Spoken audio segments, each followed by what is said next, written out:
Kamu di mana? Kamu jurusan apa? Pasti begitu. Iya. Nanti 10 tahun yang akan datang, ketika mereka usia 30, kita sudah lewat 30, usia 30 kumpul lagi, itu pertanyaannya lain lagi. Iya. Sudah bekerja? Bekerja di mana? Sudah berkeluarga? Itu pertanyaannya. Apalagi 40 tahun kita kumpul lagi, sudah punya anak berapa? Iya. Yang pertama usia berapa? Sudah kuliah, sudah lulus, sudah berkeluarga, sudah punya cucu. Apalagi usia 45, 50. Pertanyaannya seperti itu. Ini yang kita alami sekarang. Dan nanti kalau sudah umur 60 kita kumpul, ayo, yang umur 60 kita kumpul, apa pembicaraan? Teman-teman kita yang masih hidup siapa? Selamat siapa? Itu. Nanti kalau sudah usia 70 sampai 80 kumpul lagi, naik lagi pertanyaannya. Kamu siapa? Hah? Berapa? Udah. Mau kemana kita? Mau kemana kita? Ya itu. Inilah keistimewaan Allah Subhanahu wa Ta'ala. Tidak perlu dibahas. Kita yakini perjalanan yang penting tadi itu apa oleh-oleh dari perjalanan Isra Mi'raj, yaitu sholat. Sholat ini penting, luar biasa. Awal ma yuhasabul abdu yaumal qiyamah as-sholat. Dan kita akan kembali kepada Allah. Pertama kali yang akan ditanya nanti ketika kita masuk ke kubur adalah sholat. Bagaimana sholat kita? Apa pertanyaan Allah? Kalau di kubur sukses, sampai akhirat kita sukses. Pertanyaan Allah itu begini. Saya tahu pertanyaan melalui Munkar Nakir itu. Saya hafal pertanyaannya. Jawabannya sudah saya tahu juga. Kayaknya sampean tanya saya nanti. Kok mati mendadak ya? Idza ja'akal muwakkalani bika fa huma munkarun wa nakir. Fala yurji'aka wa la yurhibaka fa innahuma khalqun min khalqillahi ta'ala azza wa jalla. Wa idza sa'alaka man rabbuka wa man nabiyyuka wa ma dinuka wa ma imamuka wa ma qiblatuka wa ma ikhwanuka. 6 pertanyaan. Wa qul lahum bi lisanin fasih wa iqtidarin sahih. Jawab dengan lisan yang fasih pertanyaan-pertanyaan itu dengan keyakinan yang mantap. Ada 6 pertanyaan. Maksudnya di situ, kalau nanti datang 2 malaikat Munkar dan Nakir, pasti datang itu. Ini tidak bisa dengan akal, ini dengan agama. Dengan agama ini nanti datang Munkar dan Nakir. Begitu orang itu takziah, melayat, mengantarkan ke tempat peristirahatan yang disebut dengan kubur, sudah dimasukkan ke liang lahat, sudah ditutup dengan tanah. Yang takziah semua itu pulang, melangkah 3 langkah masuk Munkar Nakir. Ya. Kalau sudah pulang semua masuk Munkar Nakir. Bertanya, muntero Munkar Nakir tidak masuk, jok mulai. Babu itu, ya. Pasti bertanya, istrinya pulang, suaminya pulang, anaknya pulang, tidak ada sudah pulang, ditinggal sendiri. Masuk Munkar Nakir, tanya, man rabbuka, siapa Tuhanmu? Pertanyaan itu bahasa Al-Quran. Pertanyaannya bukan bahasa Indonesia, bukan bahasa Inggris, bukan bahasa Jawa, bukan bahasa Madura, bahasa Al-Quran. Sedangkan kita tidak pernah kursus bahasa Arab. Bagaimana kita akan menjawab? Ibadah sholat itu bahasanya adalah bahasa Al-Quran. Dengan sholat bisa menjawab 6 pertanyaan itu, semua ada di sholat. Man rabbuka?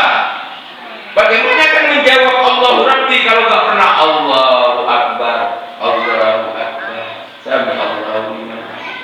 Ketika ditanya, wa ma qiblatuka? Apa kiblatmu? Bagaimana akan bisa menjawab al-Ka'batu qiblati? Enggak pernah mustaqbilal kiblat. Wa man ikhwanuka? Siapa saudara-saudaramu? Bagaimana bisa menjawab? Kalau kita tidak pernah assalamualaikum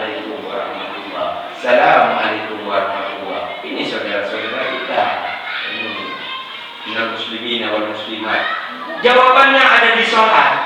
Tidak kursus bahasa Arab, tapi ini berbahasa Arab bisa menjawab. Ada 3 bentuk ibadah yang tidak boleh diterjemahkan kecuali asli bahasa seperti yang diucapkan oleh Rasul Nabi Muhammad SAW. Kalau lainnya boleh, tapi 3 ini tidak boleh. Tetap bahasa asli, bahasa Al-Quran. Al-Quran berbahasa Arab. Apa itu? 3. 1. Sholat. Jangan diterjemahkan. Di Lawang 4 tahun yang lalu ada padepokan mau mendirikan pondok, ada ustadznya di situ. Sholat itu diajarkan dengan terjemahannya berbahasa Indonesia. Pengikutnya hampir 100. Iya. Di situ kalau sholat berjamaah, imamnya, ustadznya ini pakai bahasa Indonesia. Alasannya, iya dulu di Makkah bersama Nabi, sekarang kita kan di Indonesia, kita bahasa Indonesia. Makanya sholat pakai bahasa Indonesia. Maghrib saya sholat maghrib 3 rakaat karena Tuhan yang Maha Besar. Dengan nama Allah yang Maha Pengasih lagi Maha Penyayang. Segala puji bagi Allah seru sekalian alam. Itu bismillahirrahmanirrahim. Alhamdulillahirrahmanirrahim. Yang Maha Pengasih lagi Maha Penyayang. Ar-Rahmanir-Rahim. Malik Yaumiddin diterjemahkan yang merajai dan menguasai alam akhirat. Terus diterjemahkan sampai tunjukkan kami ke jalan yang lurus, yaitu jalannya orang-orang yang kau beri nikmat, bukan jalannya orang-orang yang tersesat. Ihdinas siratal mustaqim, itu terjemahan. Siratal mustaqim apa? Jalan yang lurus. Ini bahasa Al-Quran, bukan bahasanya bahasa Arab yang dipakai oleh Raja Salman. Jalan yang lurus itu siratal mustaqim. Salah. Orang tanya, pasar hewan di mana? Saya tanya, siratal mustaqim. Siratal mustaqim. Raja Salman tanya, iya, pakai bahasa Arab. Sorry. Ya, tanya itu. Hewan. Ya, mana pasar hewan? Siratal mustaqim. Itu Raja Salman bingung, tanya lagi nanti. Siratal ladzina an'amta 'alaihim ghairil maghdubi 'alaihim waladdallin. Ada bilangnya. Siratal mustaqim itu bahasa Al-Quran, arti jalan yang lurus, agama yang lurus, sampai diterjemahkan sirat di akhirat. Lurus, bisa meniti itu. Nah, kalau bahasa Indonesia dalam sholat, maka akan kacau. Ya, akan kacau. Makanya di situ disebut aliran sesat. Guru itu ditangkap, divonis 3 tahun. Ya. Karena di dalamnya ada penistaan. Itu 3 tahun. Apa belum? Itu 3 tahun. Ya. 3 tahun. Melecehkan dengan berbahasa Indonesia. Kan repot. Setelah baca Fatihah, yang dibaca adalah Qul huwallahu ahad suratnya. Mengapa yang dipilih itu? Karena memang sampean Pak, langganannya kulhu. Sampean mengambilnya kok kulhu. Zuhur kulhu boleh. Nanti asar kulhu. Keluar terus itu kulhu. Ya. Waladdallin amin bismillahirrahmanirrahim. Qul huwallahu ahad, Allahus samad. 5 waktu pasti ada kulhunya. Ya, pasti ada kulhunya. Tidak apa-apa, bagus itu surat Al-Ikhlas. Kalau bisa rakaat 1 kulhu, rakaat 2 kulhu lagi. Boleh asal sholat sendiri. Muntut di imam, rasa di makmum. Imamnya siapa ya? Kulhu. Kulhu. Yang imam malu pasti kulhu lah. Dia surat lain pasti kulhu. Akhirnya dia dapat julukan imam kulhu. Paling tidak ada 10 ayat yang 10 surat yang dihafal. Ya. Untuk bisa menjadi imam 10 ayat diputar-putar itu ya, diputar-putar supaya tidak kulhu terus. Kalau kulhu ini diterjemahkan kacau. Dengan nama Allah yang Maha Pengasih lagi Maha Penyayang, katakan Tuhan itu satu. Tuhan tempat meminta. Apa kata mau? Ceng. Salat jamaah jadi konser dangdut. Tidak ada menerjemahkan sholat dengan bahasa apapun, itu masuk aliran sesat.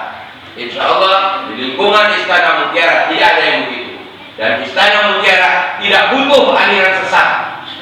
Yang dibutuhkan adalah aliran dana. Ibu-ibu paling mengutamakan aliran dana dari bapak-bapak, ya.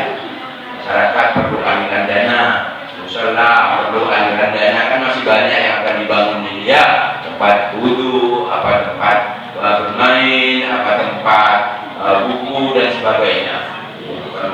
Jangan dipikirkan aliran sesat ada yang menangani, termasuk saya pengurus MUI. Kalau ada aliran-aliran yang menyimpang, laporkan.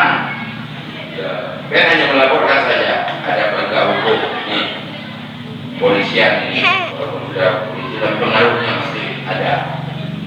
Ini laporkan kepada yang berwajib. Yang kedua, yang tidak boleh diterjemahkan yaitu baca Al-Quran. Yang disebut dengan mengaji itu Qurannya yang dibaca. A'udzu billahi minasyaitonir rajim. Membaca apa sekarang? Alif Lam Mim.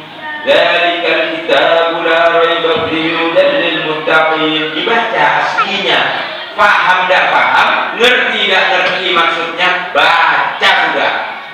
Ya. Itu baca Al-Quran. Lebih bagus lagi setelah baca Al-Quran kita baca terjemahannya atau tafsirnya. Jangan langsung terjemahannya. Tidak bisa baca Quran, belajar. Di sini kan ada tempat belajar Al-Quran, ya. Alhamdulillah, anak-anak kita masukkan ke sini supaya bisa membaca Al-Quran. Alhamdulillah ada tempat ini, anak-anak kita tidak jauh. Sudah, datang saja anak-anak kita. Anak-anak kita ini kalau sudah bisa baca Quran, gampang untuk diajak sholat. Kalau anak-anak kita sudah sholat dan baca Al-Quran, nanti muncul sendiri akhlaknya, tata keramanya, menghadapi orang tuanya bagaimana. Sementara sekarang ini akhlak anak kepada orang tua sudah luar biasa, tidak dipedulikan. Sudah banyak yang melawan kepada orang tuanya, suaranya keras kepada orang tuanya. Tidak sedikit orang tuanya didorong, ditendang, dan seterusnya. Itu karena apa? Benteng nggak ada. Sholat, baca Quran, wiritan, zikiran, itu sudah satu paket. Nah, kalau sudah baca Al-Quran dapat hidayah dari Allah, hatinya lembut, tidak keras. Kalau tidak ada Qurannya di sini, wah bahaya. Orang tua sekarang ini berat mendidik anak, tapi arahkan kepada Al-Quran. Ya. Tidak diterjemahkan, belajar. Yang ketiga yaitu azan dan iqamah. Azan dan iqamah, azan tidak boleh dengan bahasa Indonesia.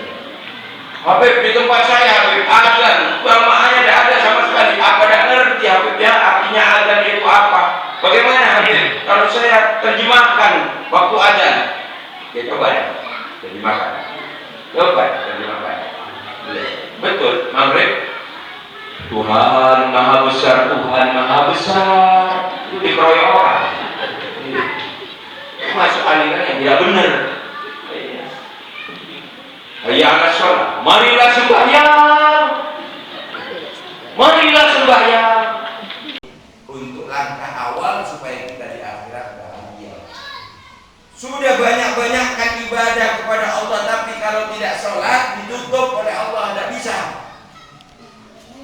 Ada orang itu zakatnya lancar, Idul Kurban beli sapi 10, dia potong korbannya. Tapi orang-orang ini gak sholat, gak ada kebaikan di hadapan Allah. Setiap tahun dia haji, dihitung-hitung sampai 21 kali, tetapi dia tidak sholat. Habis itu, tidak dihitung. Ya. Bangun masjid di mana-mana, janda-janda dibantu, anak yatim disantuni, tapi nggak sholat, nggak ada kebaikannya. Karena pertama kali yang ditanya adalah sholat. Ya. Orang kalau sholat itu nanti akan terbawa dengan sendirinya yang lain itu. Sholat itu penting. Muru auladakum bis-shalah wa abna'u sab'i sinin. Anak-anak kita kalau usia 7 tahun diperintahkan untuk sholat. Wadribu an ashrin, kalau sudah 10 tahun pukul pakai sapu, ya, pakai lidi, pakai kayu dengan tidak melukai sebagai pelajaran. Tapi ingat, yang pegang kayu itu sholat, ya, supaya tidak dilawan sama anak. Nah, itu aja. Nah, masjid, misalnya, bapak, tunggu TV. Itu, ya, ini di mana ya? Itu di kota banyak, di sini sama. Anak suruh ngaji, bapak tak ngaji. Ya. Anak suruh bojo, bapak tak bojo. Itu rata-rata begitu. Ya. Alhamdulillah kalau punya anak bisa mendoakan orang tuanya. Sekarang anak-anak kita karena tidak diperintah untuk sholat, bagaimana mau mendoakan orang tuanya? Anak-anak kita sekarang nggak bisa diandalkan, sudah sibuknya sendiri. Coba lihat anak-anak kita, kalau tidak belajar, les dan seterusnya, di rumah pegang HP, PPT-an, HP. Tidak ada kegiatan lain, itu saja. Sampai dipanggil orang tuanya itu kopok-kopok, apa pacet kopok. Nah, aku Siti, ngetik terus, ya titik koma. Esena dentek budina Roma. Itu bahaya anak-anak sekarang ini tidak peduli, apalagi mau mendoakan orang tuanya, sholat aja tidak diperhatikan. Bagaimana mau mendoakan orang tuanya? Makanya orang tua sekarang aku TV tahu punya. Jangan doakan anak-anak kita lupa kepada kita. Ini karena apa? Siapa yang salah? Sistem yang salah ini. Iya, kita cetak anak-anak kita ini melalui musola ini, salah mutiara ini. Insya Allah ada barokah. Masuk berdoa orang tuanya. Bukan hanya mengaji di sini. Doa sholat diajarkan, doa kepada orang tua diajarkan, tata krama diajarkan. Yang tidak didapat di sekolah-sekolah umum didapat di sini. Iya, didapat di sini. Yang repot ini sebentar lagi full day. Tahun ajaran baru, anak-anak lama-lama di sekolah. Iya, Sabtu libur, Minggu libur. Nah, itu maksudnya Sabtu Minggu supaya rekreasi, supaya itu pariwisata ramai. Iya, dengan rekreasi. Buktinya kemarin nih, kan libur, besok libur. Kemana? Rekreasi, tidak belajar agama, tidak ada belajar agama. Kalau tujuannya untuk belajar agama bagus, full day nanti di sekolahan. Nah, tergantung sekolahnya bagaimana mengaturnya. Kalau hanya dikejar dengan kecerdasan intelektual, pintar matematika, bahasa Inggris, komputer, macam-macam, cerdas ininya, tapi spiritualnya tidak diasah, ini nanti bisa tidak ada ini. Sore ini masuk jam berapa ya? Maghrib. Nah, maghrib. Ya mudah-mudahan gak capek anak-anak kita pulang jam 4. Ya, ini coba kita, kalau memang ada manfaatnya kita alhamdulillah. Kalau tidak, kita bisa usul. Iya, kita usul bahwa di wilayah kami tidak mampu, musala menjadi sepi, ini yang dikhawatirkan. Madrasah gak ada murid. Madrasah itu masuknya jam 2:30 Pak, sudah mengalah. Madrasah dininya sekarang banyak yang tutup. Karena anak-anak apa? Yaitu belajar, apalagi full day. Kemana nanti murid-murid itu? Jam 4 pulang itu. Madrasah bisa sepi, bangkrut sudah, tutup, tidak ada muridnya. Karya ustaz kor-koran itu. Langker sepi, karya yang enak, kalau rengi. mudah-mudahan kita punya tanggung jawab, kecerdasan intelektual, kecerdasan spiritual dengan ibadah kepada Allah, dan kecerdasan sosial supaya membaur seperti ini, kumpul seperti ini ya. Insya Allah mudah-mudahan dengan barokah mengadakan Isra Mi'raj yang intinya sholat 5 waktu, Allah Subhanahu wa Ta'ala memberikan barokah kepada kita, ya, memberikan barokah kepada kita. Yang punya masalah, yang punya problem, mudah-mudahan diberi jalan keluar oleh Allah Subhanahu wa Ta'ala. Insya Allah pulang dari sini hati kita tenang, tenteram, dan ada kesempatan untuk bertobat kepada Allah. Kemudian kita akan meningkatkan kualitas kita supaya kita berarti hidup dunia dan bermanfaat hidup di akhirat. Amin ya rabbal alamin. Ini saja yang bisa saya sampaikan, sedikit mudah-mudahan bermanfaat. Amin. Wallahul muwaffiq ila aqwamit thoriq. Wassalamualaikum warahmatullahi wabarakatuh.